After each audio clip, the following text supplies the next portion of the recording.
సామాన్యమైన వ్యక్తుల పిల్లలు సమున్నతమైన విద్యా వ్యవస్థలో లేరు. కార్తిక్ గారు, మాకు ఐఏఎంలో కావచ్చు, ఎయిమ్స్ లో కావచ్చు 72% ప్రభుత్వ పాఠశాలల్లో, ప్రభుత్వ కళాశాలల్లో చదువుకున్నటువంటి విద్యార్థులకి మీరు అవకాశం ఇవ్వండి. సమానత్వం సహజంగా సమాజంలో రాగలుగుతుంది. బక్క చిక్కినోడికి బలిసినోడికి బరిగిస్తే గెలిసేది బలిసిన వాడే. 3వ తరగతిలో, 2వ తరగతిలో, 5వ తరగతిలో ఐఐటి ఫౌండేషన్ కోర్సు పెట్టినోడు లక్షల రూపాయలు వేసి కొనుక్కున్నవాడు ఐఐటికి వెళ్తున్నాడు. అనగారిన బిడ్డలు అక్కడే అడ్డా మీద కూలీలుగా మిగిలిపోతున్నారు. ప్రభుత్వ పాఠశాలల్లో చదువుకున్న విద్యార్థులకి, ప్రభుత్వ కళాశాలల్లో చదువుకున్న విద్యార్థులకి వెయిటేజ్ ఇవ్వండి. ఈ దేశంలో కరప్షన్ ఆగుతుంది. ఈ దేశంలో సేవా రంగాలు మెరుగుపడతాయి. ఈ దేశంలో సమానత్వం రావడానికి అవకాశం ఉంటుంది. అన్ని రంగాల్లో ప్రభుత్వ పాఠశాల బిడ్డలు రావడానికి అవకాశం ఉంటుంది. నీకు ప్రభుత్వ బడి వద్దు, ప్రభుత్వ కళాశాల వద్దు, కానీ ప్రభుత్వ ఉద్యోగం కావాలా?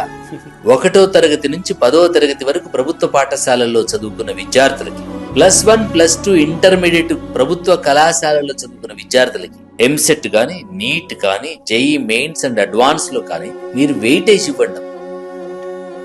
ఒక కూలీ పిల్లవాడు డాక్టర్ పిల్లవాడితో కలిసి చదువుకోగలిగితే నేచురల్ కూలీ పిల్లవాడు రాణించడానికి అవకాశం ఉంటుంది. ఎప్పుడైతే ప్రభుత్వ పాఠశాలకు వెయిటేజ్ ఇవ్వాలనేటువంటి ఒక గొప్ప ఔదార్యంతో ప్రభుత్వాలు కనుక ముందుకు రాగలిగితే అస్సలు ఈ దేశంలో 78 సంవత్సరాలుగా సాధించని సమానత్వం, సాధించని సామాజిక న్యాయం తప్పకుండా సాధ్యం కాగలుగుతుంది. ఈ దేశం కోసం సాక్రిఫైస్ చేసినటువంటి each and every freedom fighter ఆత్మలు ఆనందపడడానికి అవకాశం ఉంటుంది. ఎవరి కోసం వాళ్ళు పోరాటం చేశారు, ఎవరి కోసం వాళ్ళు బలిదానాలు చేశారు, ఎవరి కోసం వాళ్ళు ఉరికంబాలు ఎక్కారు.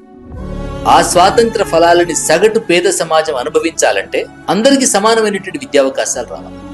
అందరికీ సమానమైన విద్యావకాశాలు రావాలంటే సంపన్న పిల్లలు, సగటు పేద పిల్లలు సమానంగా కూర్చొని చదువుకునేటువంటి వాతావరణం కావాలి. మీరు అసంఘటిత సమాజానికి సంబంధించినటువంటి ఆ పేద తల్లిదండ్రులు ప్రశ్నించకపోవచ్చు, కానీ డాక్టర్ పిల్లలు, టీచర్ పిల్లలు, కలెక్టర్ పిల్లలు వెయిటేజ్ ఉన్న కారణంగా, వాళ్ళ పిల్లలు గవర్నమెంట్ స్కూల్కి వచ్చిన కారణంగా వాష్రూమ్ గురించి వాళ్ళు మాట్లాడతారు, మధ్యాహ్న భోజనం గురించి వాళ్ళు మాట్లాడతారు, నాణ్యత లేకపోతే టీచర్ని అడుగుతారు, పర్యవేక్షణ కోసం డిఓ ఆఫీస్కి వెళ్తారు.